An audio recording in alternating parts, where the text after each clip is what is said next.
Hello bachcho, let's read this question. The question says, each of these questions contain two statements, assertion and reason. Each of these questions also has four alternative choices, only one of which is correct answer. You have to select one of the codes A, B, C and D given below. A is assertion is correct, reason is correct, reason is correct, explanation for assertion. B is assertion is correct, reason is not correct, explanation for assertion. C is assertion is correct, reason is incorrect, and D is assertion is incorrect and reason is correct. Assertion is butanene and 2-methyl propanene are position isomers, and reason is position isomers have same molecular formula but differ in position of functional group or C double bond C. बच्चों इस question में हमें एक assertion दिया गया है और एक रीजन दिया गया है और हमें बताना है कि क्या हमारा असर्शन सही होगा या फिर रीजन सही होगा, और अगर दोनों ही सही हैं तो क्या रीजन करेक्ट एक्सप्लेनेशन है हमारे असर्शन के लिए या फिर नहीं। तो फर्स्ट ऑफ ऑल बात करते हैं इस क्वेश्चन में हमारे की कंसेप्ट के बारे में। बच्चों की कंसेप्ट क्या होगा, बच्चों हमें पता होना चाहिए पोजीशन आइसोमेरिज्म क्या होता है या फिर पोजीशन आइसोमर्स कौन होते हैं, और हमारे पास चेन आइसोमर्स कौन होते हैं, किसको बोलते हैं, position isomers and chain isomers. तो बात कर लेते हैं दोनों की बच्चों। अगर हम बात करें chain isomer as well as position isomers की, तो अगेन देखते हैं एक बार चेन आइसोमर्स और पोजीशन आइसोमर्स को। बच्चों हमारे पास जो चेन आइसोमर्स होता है, हम चेन आइसोमर्स उन आइसोमर्स को बोलते हैं जिनके अंदर हमारे पास कंपाउंड्स का मॉलिक्यूलर फॉर्मूला सेम होता है। क्या सेम होता है बच्चों? मॉलिक्यूलर फॉर्मूला सेम होता है, लेकिन उनके अंदर कार्बन स्केलेटन डिफरेंट होता है। कार्बन स्केलेटन का अरेंजमेंट डिफरेंट होता है। Molecular formula same but carbon skeleton is different. Carbon skeleton different, इसको समझते हैं अभी एक एग्जांपल से। बच्चों कंसिडर करिए, मेरे पास एक एग्जांपल है ब्यूटेन का। अगर आप देखोगे ब्यूटेन को तो मैं ऐसे भी लिख सकता हूँ CH3 CH2 और यहाँ CH2 और CH3। This is butane.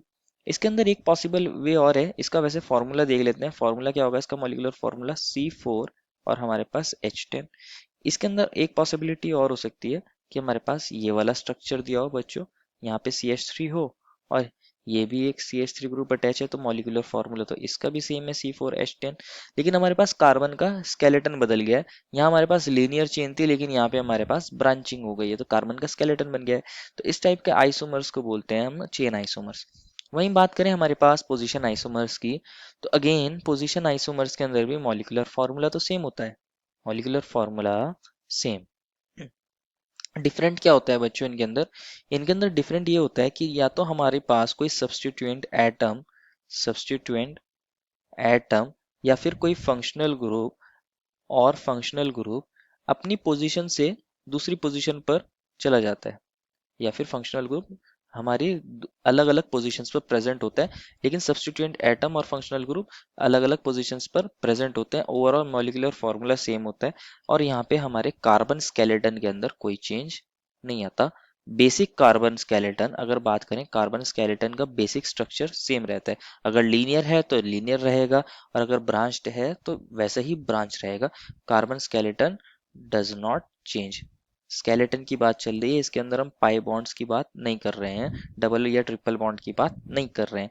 For example समझते हैं इसको। कंसिडर करिए मेरे पास एक अल्कोहल है, ये CH3 CH2 और यहाँ पे CH2OH है।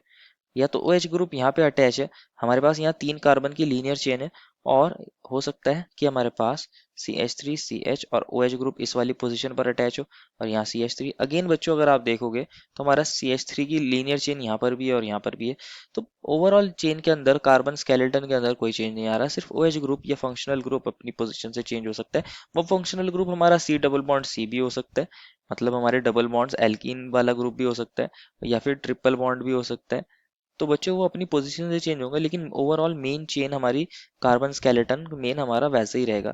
तो अब हम असर्शन और रीजन की बात करते हैं। जो हमें असर्शन दिया था और रीजन दिया था, असर्शन में बोला है ब्यूटवनीन और 2-मिथाइल प्रोपीन जो होते हैं वो पोजीशन आइसोमर्स होते हैं। देख लेते हैं बच्चों इसको। अगर हमारे पास ब्यूटवनीन की बात करते हैं, ब्यूट वन इन, देखते हैं ब्यूटवनीन क्या होता है हमारे पास।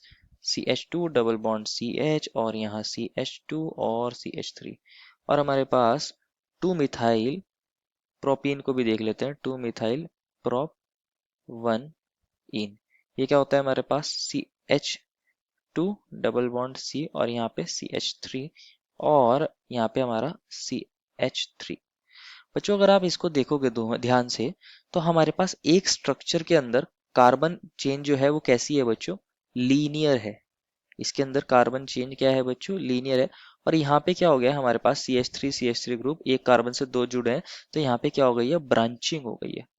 ब्रांचिंग हो गई है, दैट मीन्स यहाँ कार्बन स्केलेटन ही चेंज हो गया है। कार्बन स्केलेटन चेंज हो गया है।